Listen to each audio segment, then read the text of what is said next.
Jubilee hills by elections అయితే జరుగుతున్నాయి కదా, సో ఏ పార్టీ అభ్యర్థులు వచ్చే అవకాశం కనిపిస్తుంది? ఎప్పటికైతే నవీన్ యాదవ్ వచ్చే అవకాశం కల్పిస్తుంది కాంగ్రెస్ పార్టీ. ఎందుకంటారు? ఎందుకంటే అభివృద్ధిని కోరుకునేవాడు ఎవరైనా కానీ కాంగ్రెస్ పార్టీకి ఓటేస్తాడు. ఈవేళ ప్రభుత్వం అధికారంలో ఉంది. ప్రభుత్వ ఫలాలు మన నియోజకవర్గానికి, జూబ్లీ హిల్స్ నియోజకవర్గానికి అందాలి అంటే, ఎక్కువగా అందాలంటే, అంటే అందరూ అన్ని నియోజకవర్గాలతో పాటు సమానంగా అందకుండా ఇంకొంచెం బెనిఫిట్ ఎక్కువగా అందుకోవాలి, అభివృద్ధి చేసుకోవాలంటే ఖచ్చితంగా కాంగ్రెస్ పార్టీని గెలిపించుకోవాల్సిన అవసరం జూబ్లీ హిల్స్ ప్రజలకు ఉంది. నిజంగా ఈవేళ ప్రభుత్వము అధికారంలో ఉంది. నవీన్ యాదవ్ యంగ్స్టర్, ఏ పదవి లేకపోయినా 10-15 సంవత్సరాల నుంచి ఆ కుర్రోడు అద్భుతంగా ప్రజల మధ్యలో ఉండి, 2 సార్లు పోటీ చేసిన ఓడిపోయినా కానీ ప్రజల మధ్యలో ఉండి ఎన్నో సేవా కార్యక్రమాలు, వాళ్ళకి అవకాశం ఉంది కాబట్టి ప్రతి ఒక్కరికి సేవా కార్యక్రమాలు చేయడంలో మా నియోజకవర్గం అంటే జూబ్లీ హిల్స్ నియోజకవర్గంలో వాళ్ళు ముందంజలోనే ఉన్నారని చెప్పచ్చు.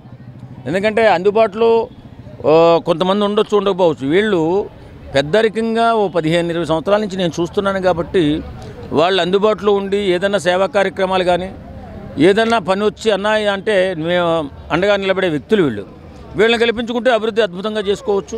ఫ్యూచర్లో భావితరాలకి నాయకుడు నవీన్ యాదవ్ కూడా నిజంగా వాస్తవం చెప్పాలంటే, ఎందుకంటే ఇక్కడ అంత బలంగా అతను రాజకీయ మనుగడ చేస్తున్నాడు.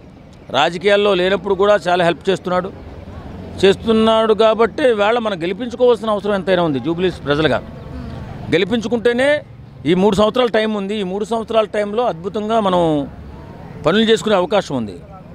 ఇక్కడ జూబ్లీ హిల్స్ ప్రజలు ఈ 7 డివిజన్లలో కూడా ఎంతైతే పెద్ద పెద్ద కోటీశ్వర్లు ఉన్నారో, ఎంతైతే ఉన్నత వర్గాలు ఉన్నాయో అంత లేని వర్గాలు కూడా 7 డివిజన్లో ఉన్నాయి. కాబట్టి ఈ 7 డివిజన్లో ఉన్నటువంటి బస్తీలలో ప్రజల బాగోగులు చూసుకోవాలంటే ప్రభుత్వం అండ కావాలి. ప్రభుత్వము అండ దొరకాలంటే మనకి జూబ్లీ హిల్స్ ప్రజలకి ఇవాళ నవీన్ యాదవ్ని గెలిపించుకోవాలి. కాబట్టి ఎవరైనా ఆలోచించేది ఏంటంటే ఇవాళ మనకి నవీన్ యాదవ్ అయితే బాగుంటుందని చెప్పి అందరూ అనుకుంటున్నారు. అంటే ప్రభుత్వం కాంగ్రెస్ వైపు ఉన్నా సరే ఏమీ అభివృద్ధి లేదు, రేవంత్ రెడ్డి గారు ఏం చేయలేదు, 2 సంవత్సరాలు అయింది వచ్చి, మహాలక్ష్మి పథకం అన్నారు, అది ఎందుకు ఇచ్చారో అర్థం కావట్లేదు, స్త్రీలే కొట్టుకొని చేస్తున్నారు అని చెప్పి అంటున్నారు. సో దానికి మీరేం మాట్లాడతారు? ఇప్పుడు మాట్లాడేవాళ్ళు తక్కువ చేసి మాట్లాడేవాళ్ళు చాలామంది ఉంటారమ్మా. ఇప్పుడు వాస్తవంగా రేవంత్ రెడ్డి గారు వచ్చిన తర్వాత రైతు రుణమాఫీ 2 లక్షల రూపాయలు చేశారే, రైతు బంధు కింద ఎకరానికి 12,000 రూపాయలు సంవత్సరానికి ఇస్తున్నారే, అలాగే రైతు కూలీకి కూడా 12,000 రూపాయలు సంవత్సరానికి ఇస్తున్నాడే, అలాగే కరెంటు 300 యూనిట్ల వరకు ఫ్రీ ఇస్తున్నాడా, గ్యాస్ బండ్లో 500 రూపాయలకి తగ్గించిస్తున్నాడా, ఇంకా ఎన్ని కార్యక్రమాలు చేస్తూనే ఉన్నారు. చేసేయి మనం చెప్పుకుంటేనే రేపొద్దున ఇంకో పథకం అమలయ్యే అవకాశం ఉంటుంది. కాబట్టి నేను కాంగ్రెస్ వాడిని ఏం కాదు, నేను జనసేన పార్టీ. కాబట్టి నేను చెప్పేది ఏంటంటే ఇప్పుడు మనం ఆలోచించవలసింది ఒక నియోజకవర్గం. ఆ ఒక్క నియోజకవర్గం గురించి ఆలోచించేటప్పుడు ఇప్పుడు నియోజకవర్గం అభివృద్ధి ఏంటి, ఇక్కడ ఉన్నటువంటి డివిజన్లన్నీ, ఈ 7 డివిజన్లో ఉన్నటువంటి బస్తీలన్నీ, బస్తీల్లో ఉన్న పేద ప్రజలు కొంచెం అవకాశం అంటే ఏదో రేషన్ కార్డులు కానీ లేకపోతే ఇందిరమ్మ ఇళ్ళు కానీ ఇలాంటివి వచ్చే అవకాశాలు ఎలా వస్తాయి? నవీన్ యాదవ్ గెలిస్తే నవీన్ యాదవ్ త్రూ మనం ప్రభుత్వాన్ని అడిగే అవకాశం ఉంటుంది. కాబట్టి ఈవేళ నవీన్ యాదవ్ గెలుపు జూబ్లీ హిల్స్ ప్రజలకు ఎంతైనా అవసరం. అంటే ఇప్పుడు మనం చూసుకున్నట్టయితే ఇప్పుడు సిద్దిపేట కానీ గద్వేల్ కానీ అవన్నీ ఫామ్ హౌసెస్ కట్టించుకొని బాగా డెవలప్ చేసుకున్నారు. ఇటు సైడ్ అంటే ఉస్మానియా యూనివర్సిటీ కానీ లేదంటే హాస్పిటల్స్ కానీ కాళేశ్వరం కానీ ఏమీ కట్టించలేదు అని చెప్పి అంటున్నారు ప్రజలు. సో దానికి మీరేమంటారు? ఇప్పుడు ఎప్పుడెప్పుడు ఏదో జరిగిపోయిన గురించి రాష్ట్రం మొత్తం గురించి మనం మాట్లాడడం అనవసరం. ఇప్పుడు జరుగుతున్నది మధ్యంతర ఎన్నికలు. అంటే ఈ మన ఎమ్మెల్యే గారు అకాల మరణం చెందినందువల్ల మనకు వచ్చినటువంటి ఎన్నికలు. ఈ ఎన్నికల్లో అభివృద్ధి ఆగిపోకుండా ఉండాలంటే కాంగ్రెస్ పార్టీ అండ కావాలి. కాబట్టి ఇవాళ నవీన్ యాదవ్ గెలిపించుకోవాలని కోరుకుంటున్నాం. అంతే తప్ప ఎప్పుడో ఏదో జరిగింది అక్కడెక్కడో జరిగిందంటే మనం ఏం చెప్పలేం. ఇప్పుడున్నటువంటి పరిస్థితులు ఈ 3 సంవత్సరాల కాలం ఇక్కడున్న అభ్యర్థిని ఎవరిని గెలిపించుకుంటే బాగుంటుంది అనేది ప్రతి ఒక్కరూ ఆలోచించి గెలిపించుకుంటే బాగుంటుంది. అంటే ఇప్పుడు బీజేపీ చూసుకున్న, బీఆర్ఎస్ చూసుకున్న గట్టి పోటీ అయితే ఇస్తున్నారు, ప్రచారాలు చేస్తున్నారు, జనాలు కూడా ఎక్కువగా మక్కువ చూపిస్తున్నారు. సో దాని గురించి మీరు ఏమంటారు? వాళ్ళు వచ్చే అవకాశాలు లేవంటారా? నేను అంటున్నాను కదా, ఇప్పుడు వారు వస్తే ఏంటి, ఒక ఎమ్మెల్యే పెరుగుతాడు ఆ పార్టీకి కానీ ఈ పార్టీకి కానీ, అంతేగాని అభివృద్ధి మాత్రం కుంటుపడడం గ్యారంటీ కదా. ఒక సామాన్య ఓటర్గా, జూబ్లీ హిల్స్ ఓటర్గా నేను చెప్పేది ఏంటంటే ఈ 3 సంవత్సరాల అవకాశం ఆ కుర్రోడికి ఇవ్వండి. నవీన్ యాదవ్కి ఇస్తే ఆయన చేసుకుంటాడు, బ్రహ్మాండంగా అభివృద్ధి జరుగుతుంది. ఫ్యూచర్ రాజకీయ నాయకుడు జూబ్లీ హిల్స్ నియోజకవర్గం అని నాలాంటి వాళ్ళు పెద్దవాళ్ళు కోరుకుంటున్నారు. యువకులు కూడా నవీన్ యాదవ్ రావాలని కోరుకుంటున్నారు. సో నవీన్ యాదవ్ గారు వస్తే రౌడీజమే జరుగుతుంది అని చెప్పి ప్రజల అభిప్రాయం. సో దానికి మీరేమంటారు? మంచి చేసేవాడు ఎప్పుడు రౌడీలాగా కనపడతాడు. ఎందుకంటే వాస్తవాన్ని నిర్భయంగా చెప్తాడు కాబట్టి, వాస్తవాన్ని నిర్భయంగా పోరాటం చేసి అభివృద్ధిలో ముందడుగు వేస్తాడు కాబట్టి అలా రౌడీలాగా కనపడుతుంది. ఎప్పుడో ఏవో కేసులు ఉంటాయి మనకి అంతర్గతం అవి మనకు అనవసరం. ఇప్పుడు ప్రజెంట్ మనకి ఏం కావాలి? మనకి అవకాశం కావాలి. ఇక్కడ ఉన్నటువంటి బస్తీల్లో రోడ్లు కానీ, మంచినీటి వసతి కానీ, అలాగే ఇందిరమ్మ ఇళ్ళు కానీ ఈ దిగువ వర్గాలు ఉన్నటువంటి ప్రజలకి అందుబాటులోకి రావాలన్నా, ఇవాళ అభివృద్ధి చేసుకోవాలన్నా, కాంగ్రెస్ పార్టీ అండగా ఉండాలన్నా నవీన్ యాదవ్ రావాలి. జూబ్లీ హిల్స్లో బై ఎలక్షన్స్ జరుగుతున్నాయి కదా, సో ఏ పార్టీ అభ్యర్థులు వచ్చే అవకాశం కనిపిస్తుంది అంటారు? అంటే ఇప్పుడు జరుగుతున్నటువంటి జూబ్లీ హిల్స్ ఎన్నికలు ఏంటంటే ఉప ఎన్నికలు, సాధారణ ఎన్నికలు అయితే కాదు. ఉప ఎన్నికలు అంటే మాగంటి గోపీనాథ్ గారి మరణాంతరం వచ్చినటువంటి ఎన్నికలు. అయితే అధికార పార్టీ కాంగ్రెస్ పార్టీ ఉంది, ప్రతిపక్ష పార్టీలో బీఆర్ఎస్ పార్టీ ఉంది. కాకపోతే ఏంటంటే సునీతకు కొంచెం ఎడ్జ్ ఉంటుంది అనేది ప్రజలు అనుకునేటువంటిది సెంటిమెంట్. ఒకటి 10 ఏళ్ళు కేసీఆర్ గారి ప్రభుత్వం తెలంగాణలో సస్యశ్యామలంగా మంచిగా హైదరాబాద్ ఐటీ హబ్గా కానీ, మంచినీటి సౌకర్యం కానీ, కరెంటు సౌకర్యం కానీ, ఇతరత్ర రోడ్లు రవాణా సౌకర్యాలు కల్పించినటువంటి అవకాశం టీఆర్ఎస్ పార్టీకి ఉంది.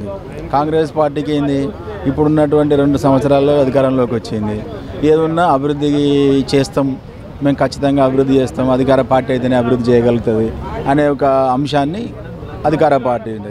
బీజేపీ అంటావా, బీజేపీ పార్టీ మేము కేంద్రంలో ఉన్నాం, మేము ఫండ్స్ ఇస్తాం, మీరు మాకు వేయాలనే ఉద్దేశంతో వాళ్ళు అడుగుతున్నారు. ఓవరాల్గా చూస్తే అవకాశాలు ఎక్కువ ఏంటంటే ప్రశ్నించే గొంతుకు అయ్యాల బీఆర్ఎస్ పార్టీ కాబట్టి, ఒక ఆడబిడ్డ కొంగు పట్టుకొని ఓట్లు అడుగుతున్నది కాబట్టి, మహిళల సెంటిమెంట్ ఎక్కువగా పండించే అవకాశం ఉంది కాబట్టి ఇంటింటి తిరిగి టీఆర్ఎస్ పార్టీ కేసీఆర్ గారి నాయకత్వం అనేది బాగా ఉంటుంది అనేది ప్రజలు అనుకుంటున్నటువంటి అభిప్రాయం. అంటే ఇప్పుడు నవీన్ యాదవ్ గారు వస్తారు, ఎందుకంటే అధికార పార్టీ అంటే కాంగ్రెస్ ఉంది కదా, సో అందుకే నవీన్ యాదవ్ గారు వచ్చే అవకాశాలు ఎక్కువగా కనిపిస్తున్నాయి, జనాలు ఎక్కువ మక్కువ చూపిస్తున్నారు అని అంటున్నారు. సో మరి మీరేమంటారు? అంటే అది కూడా కావచ్చు, అది ప్రజల నిర్ణయం. జూబ్లీ హిల్స్ అనేది ఏంటంటే చాలా హైలీ క్వాలిఫైడ్ ఎడ్యుకేషన్లో కావచ్చు, ఇండస్ట్రీలో కావచ్చు, మిగతా విషయాలలో కావచ్చు, మాస్ పీపుల్ అయితేనో మనం ఐడెంటిఫై చేయగలుగుతాం, వీళ్ళ ఓటర్ నాడి ఏందో మనం పసిగట్టగలుగుతాం. కానీ ఇక్కడ ఓటర్ నాడిని పసిగట్టలేనటువంటి పరిస్థితి.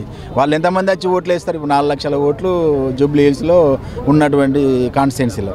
మరి 4 లక్షల ఓట్లలో ఎన్ని ఓట్లు వచ్చి ఇస్తారో కూడా తెలియనటువంటి పరిస్థితి. కాబట్టి ఏది కూడా మనం ఈజీగా అంచనా వేయలేను. నేనేం చెప్పినంటే బీఆర్ఎస్ పార్టీకి ఎడ్జ్ ఎందుకు ఉంటుంది అంటే సానుభూతి ఉంటుందని చెప్పిన. నవీన్ యాదవ్ గెలవచ్చు, లేదా సునీత గెలవచ్చు, ఎవరైనా గెలవచ్చు, ప్రజలు నిర్ణయిస్తారు. ప్రజల మనసులలో ఉన్నది ఎవరైనా కూడా దాన్ని పసిగట్టలేకపోతున్నారు. అంటే బీజేపీ వచ్చే అవకాశాలు లేవంటారా?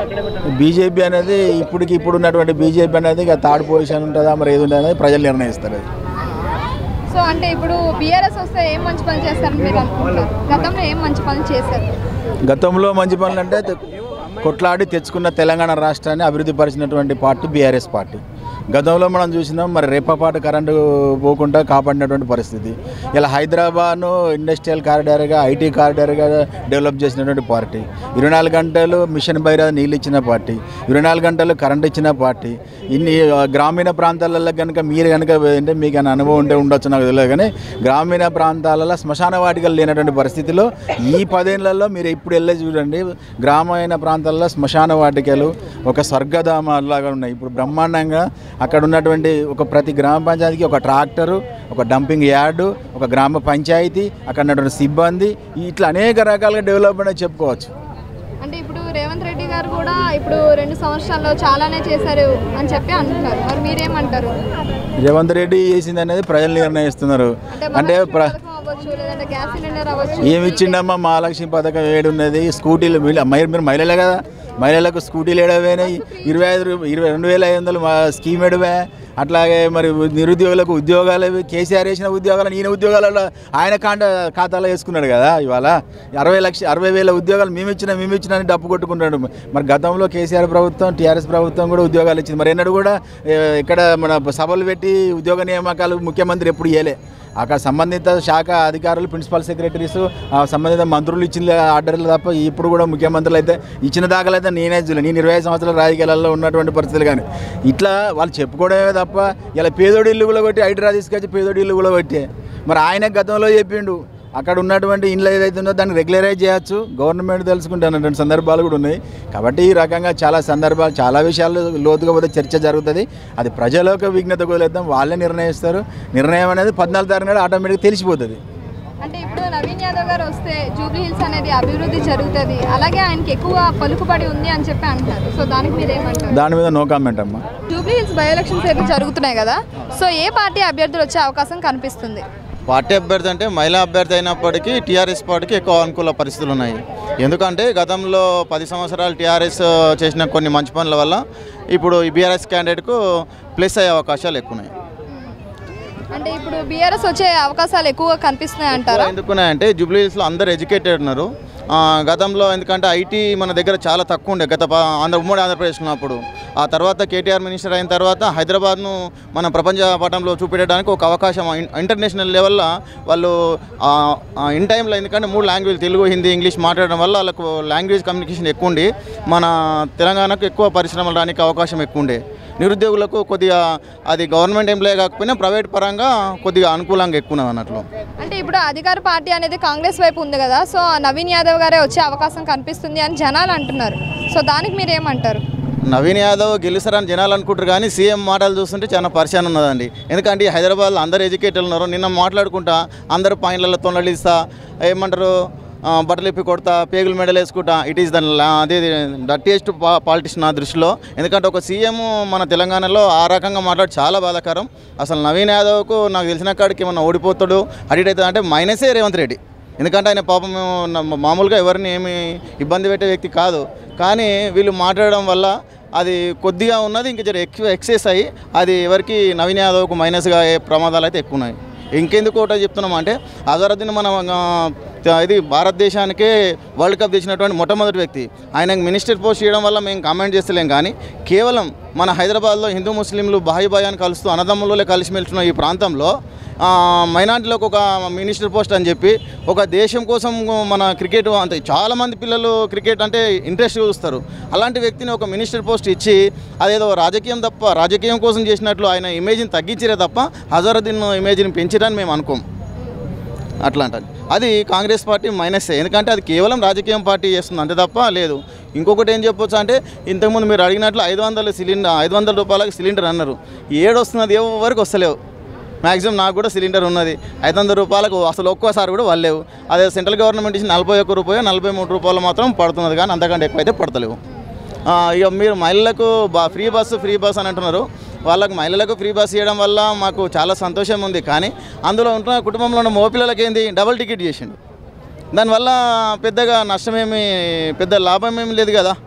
అనవసరంగా అవి నష్టమే ఎక్కువ జరుగుతుంది తప్ప లాభం ఏం జరుగుతలేదు. కొంతమంది మహిళలు నిజంగా జెన్యున్గా వాళ్ళ అవసరాలకు ఉపయోగించుకుంటే తప్పలేదు, కానీ కొంతమంది ఏం పని బాట లేకపోయినా ఆధార్ కార్డు చూపెట్టుకొని ఉత్తగా టైంపాస్ తిరిగి వస్తున్నారు. అది బాధాకరమైనటువంటి విషయం. నిజంగా ఒక ఆఫీసులకు పోయే మహిళలు ఎవరైనా ఉన్నా వాళ్ళ వ్యక్తిగత పనులకి ఏమన్నా ఉపయోగించుకున్నా, లేదా ఏమన్నా హాస్పిటల్కి పోయినా, లేదా ఇంకా పర్సనల్ పనులు ఎక్కడన్నా ఇంపార్టెంట్ పనులు ఉపయోగించుకుంటే మేము స్వాగతిస్తున్నాం, కానీ అట్లా అట్లా ఆలోచించకుండా కొంతమంది మహిళలు దాన్ని స్కీమ్ను ఫెయిల్ చేశారు. ఇప్పుడు బీజేపీ వాళ్ళు ఏమంటున్నారంటే 65,000 ఓట్లు పార్లమెంట్లో మేమైతే గెలిచాము, సో ఈసారి పక్కాగా మాకే వచ్చే అవకాశం అయితే ఉంది అని చెప్పి అంటున్నారు. ఆ విషయానికి వస్తే ఇప్పుడు మన రాష్ట్రంలో 8 ఎంపీ సీట్లు గెలిచినాం. 8 కాంగ్రెస్ నుంచి, 8 ఏమో బీజేపీ నుంచి గెలిచారు. మరి 3 సార్లు ప్రధానమంత్రి నరేంద్ర మోడీ మన దేశానికి ప్రధానమంత్రి అయ్యారు. కాబట్టి వాస్తవానికి మన తెలంగాణకు కేంద్ర ప్రభుత్వం నిధులు ఎన్ని ఇచ్చారు? అసలు ఇలాంటి నిధులు మన తెలంగాణకు అయితే రాలేవు. ఎందుకు రాలేవు అంటే మన దగ్గరికి వెళ్ళి 10 రూపాయలు పోతే వాళ్ళు ఇచ్చేది ఎంత ఉన్నది? GST రూపంలో చాలా తక్కువ ఉన్నది. కాబట్టి మన పైసలు మనకి ఇస్తే చాలు, వాళ్ళు ఎక్స్ట్రా ఇవ్వాల్సిన అవసరం లేదు. ఎందుకంటే మన హక్కు రావాల్సింది, కానీ అది రాకపోయినప్పటికీ మన తెలంగాణలో మంచి వాళ్ళు కాబట్టి నీ ఎక్స్ట్రా ఇవ్వకపోయినా పర్వాలేదు, మాకు వచ్చే వాటా మాకు ఇన్ టైంలో ఇస్తే ఈ ప్రాంతం డెవలప్ కావడానికి అవకాశం ఉంటుంది. ఎందుకంటే ఉమ్మడి ఆంధ్రప్రదేశ్లో ఆంధ్రకే నిధులు, ఇక్కడ ఉన్నటువంటి నిధులు ఆంధ్రలో తీసుకుపోయి ఇక్కడ నష్టం జరిగింది. ఇప్పుడు ఆంధ్రప్రదేశ్ రాష్ట్రం తెలంగాణ రాష్ట్రం ఏర్పడిన తర్వాత ఆంధ్రప్రదేశ్ నుంచి మళ్ళీ ఇప్పుడు తెలంగాణకు నష్టం ఏం జరుగుతుందంటే ఎంతో ఒక రకంగా అన్ని రకాలలో కేసీఆర్ ఉన్నప్పుడు కొన్నిట్లా అవకతవకలు జరగవచ్చు, కానీ కొన్నిట్లలో మంచి పనులే చేసిండు. ఎందుకంటే వృద్ధులకు 2000 పింఛన్లు ఇవ్వడం కానీ, వ్యవసాయానికి దేశంలో ఎక్కడ లేకుండా రైతు బంధు తీసుకొచ్చి రైతు బంధు పెట్టడం కానీ, మొన్న యూరియా కోసం ఎక్కడ కూడా లైన్లలో ఎప్పుడు నిలబడలేరు. కానీ అప్పుడు రైతులు వాళ్ళు వ్యవసాయం మంచిగా చేస్తే ఈ పట్టణాల్లో ఉన్నటువంటి వ్యక్తులందరూ కూడా మనము 4 పూటలు అన్నం తినడానికి అవకాశం ఉంటుంది. అవునా? అది రైతులను ఇబ్బంది పెట్టడం వల్ల అది గవర్నమెంట్ ఫెయిలే కదా.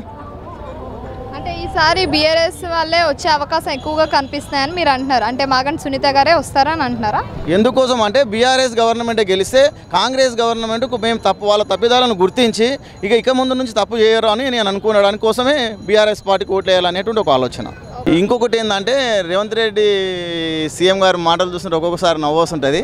ఎందుకంటే ఆ మధ్యకాలంలో ఒక 50 రోజులు ట్రైనింగ్ ఇచ్చి ఇంటర్మీడియట్ కంప్లీట్ అయిన పిల్లలకు సర్వేల కోసం ఏదో ట్రైనింగ్ ఇచ్చారు. అవి యాక్చువల్గా గవర్నమెంట్ ఉద్యోగాలు కావు, అవి ప్రైవేట్ ఉద్యోగాలు. కానీ ఆ ప్రైవేట్ ఉద్యోగాలకు కూడా సీఎం చేతుల మీదకి వెళ్ళి లెటర్స్ ఇచ్చి అది అసలు ఆయన ఆఫీసరా సీఎం అనేది ప్రజల్లో చాలా చులకనవుతున్నాడు. ఆ రకంగా చేయడం ఇబ్బందికరం. అయితే నేను సీఎం రేవంత్ రెడ్డిని అనే కంటే ముందు వాళ్ళు ఎన్నుకున్నటువంటి మంచి సీనియర్ ఐఏఎస్ ఐపీఎస్ ఆఫీసర్లు ఉంటారు.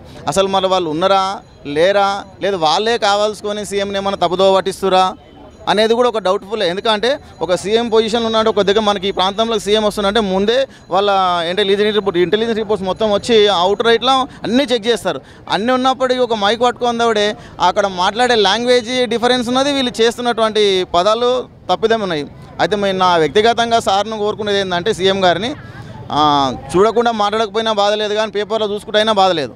ఎందుకంటే ప్రతి ఒక్కరికి 4-5 లాంగ్వేజ్లు రావాల్సినటువంటి అవసరం ఏం లేదు. మన తెలుగు భాష, మనం తెలుగు భాషలో పుట్టినాం, తెలుగు సంపూర్ణంగా మాట్లాడగలుగుతాం, తెలుగు గట్టిగానే మాట్లాడతాం. తెలుగు భాషలో మాట్లాడితే తప్పేం కాదు.